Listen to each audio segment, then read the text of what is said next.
Hi friends, welcome to London Tamil kitchen. இன்றைக்கு beetroot halwa ரெசிபியோடு வந்திருக்கிறேன்.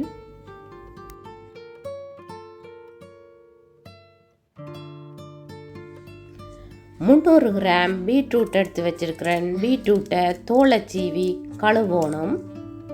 பீட்ரூட்டை தோல் உரித்து கழுவிட்டு கியூப்ஸாக வெட்டி எடுக்கணும்.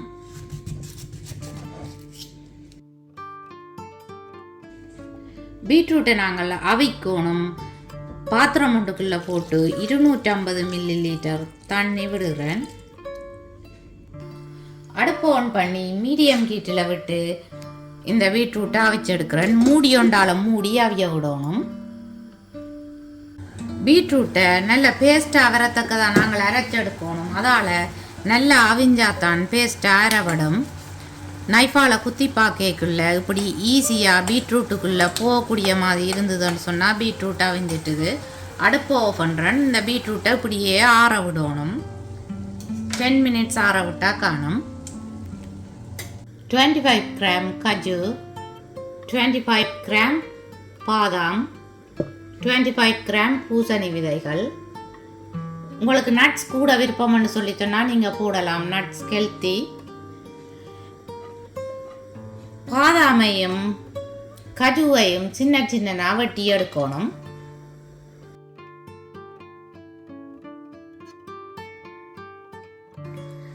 பாதாமையும் கஜுவையும் சின்ன சின்ன வெட்டி எடுத்தாச்சு. நட்ஸை மீடியம் ஹீட்டுக்கும் லோ ஹீட்டுக்கும் இடையில விட்டு வறுத்தெடுக்கணும். நீங்கள் விரும்பினா எள்ளும் போடலாம். நட்ஸ் வறுபட்டுடுதுன்னு சொல்லி சொன்னால் இப்படி நட்ஸ் வெடிக்கிற சத்தம் கேட்கும். அதோட இந்த நட்ஸில் இருந்து நல்ல வாசம் வரும், வறுபட்ட வாசம். இந்த டைமில் நாங்கள் அடுப்பு பண்ணியாச்சு. நீங்கள் விரும்பினா நட்ஸை நெய் விட்டு பொரிச்சும் எடுக்கலாம். இந்த டிஷ்ஷுக்கு மாயரன் பூசி வச்சிருக்கிறேன். அதுக்குள்ள வறுத்து வச்சிருக்கிறேன் நட்ஸில் கொஞ்சத்தை போட்டு பரவுறேன்.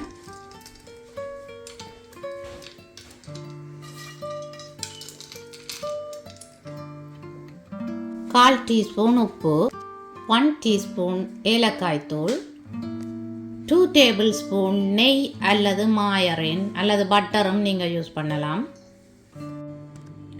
200 கிராம் சீனி, 50 கிராம் சோளன்மா கார்ன்ஃப்ளவர், தேவையான அளவு தண்ணி. கார்ன்ஃப்ளவரை பாத்திரம் ஒன்றுக்குள்ளே போடணும். 100 மில்லிலிட்டர் தண்ணி விட்டு கரைச்சி எடுக்கணும்.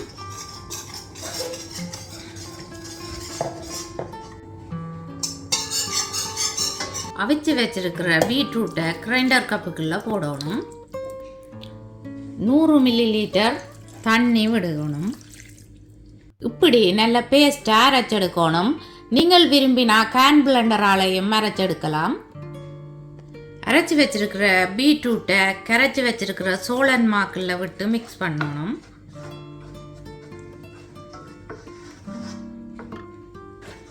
எல்லாத்தையும் சேர்த்து வடிவாக மிக்ஸ் பண்ணி விடணும்.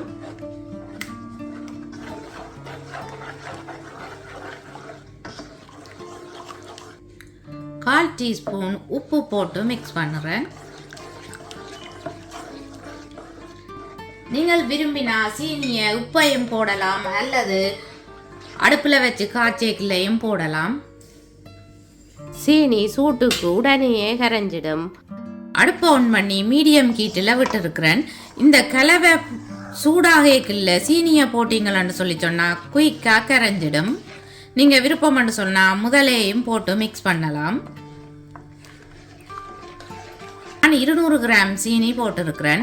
உங்களுக்கு இனிப்பு கூட விருப்பம் இல்லைன்னு சொல்லி சொன்னால் நீங்கள் 150 கிராம் சீனியும் போடலாம். இந்த கிழவை நல்லா இறுகி வருந்தனைக்கும் காய்ச்சி எடுக்கணும். தொடர்ந்து கிளறிக்கொண்டே இருக்கணும்.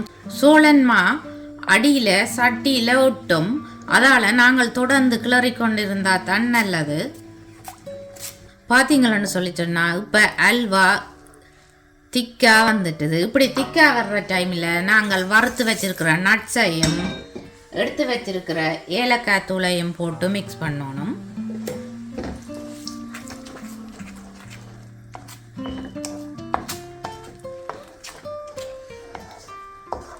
அல்வா சட்டியில் ஒட்டுற மாதிரி இருந்ததுண்டா நீங்கள் கீட்டை குறைச்சி விடணும்.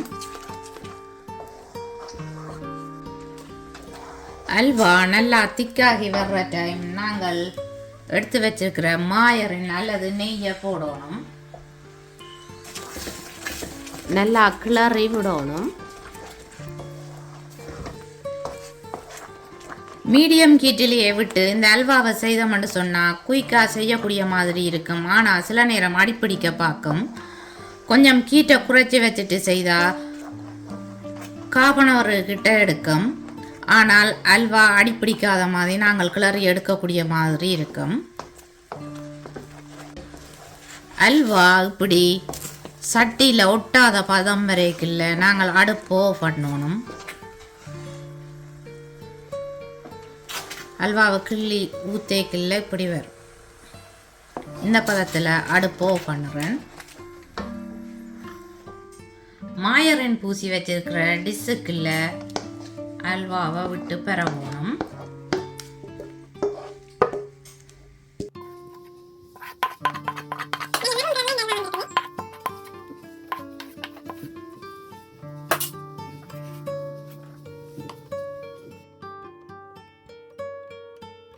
அல்வாவை ஊற்றி பிறவியாச்சு. இனி இப்படியே 1 மணித்தியாலம் ஆற விடணும். நல்லா செட் ஆனால் தான் பீஸ் பீஸாக வெட்டி எடுக்க ஈஸியாக இருக்கும். 1 ஹவருக்கு பிறகு அல்வா ஆறிட்டுது. கத்தியால் இப்படி சைட்டால் வெட்டி விடணும்.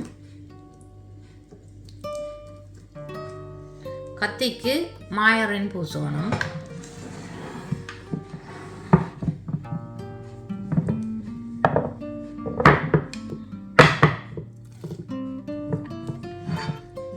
எப்படி வந்திருக்குன்னு பார்த்தீங்களா? இப்போ கட் பண்ணி எடுக்கிறேன்.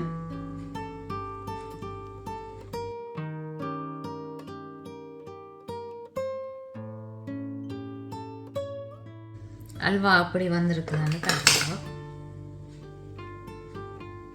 பீட்ரூட் அல்வாவை நீங்களும் ட்ரை பண்ணி பார்த்து எப்படி வந்தேன்னு சொல்லி ப்ளீஸ் மறக்காமல் எனக்கு கமெண்ட் போடுங்கோ. என்னுடைய வீடியோ பார்த்ததுக்கு ரொம்ப நன்றி. மீண்டும் இன்னும் ஒரு இன்ட்ரெஸ்டிங்கான ரெசிபியில் உங்களை சந்திக்கும் வரை உங்களிடமிருந்து விடைபெறுவது உங்கள் மதி. பாய்.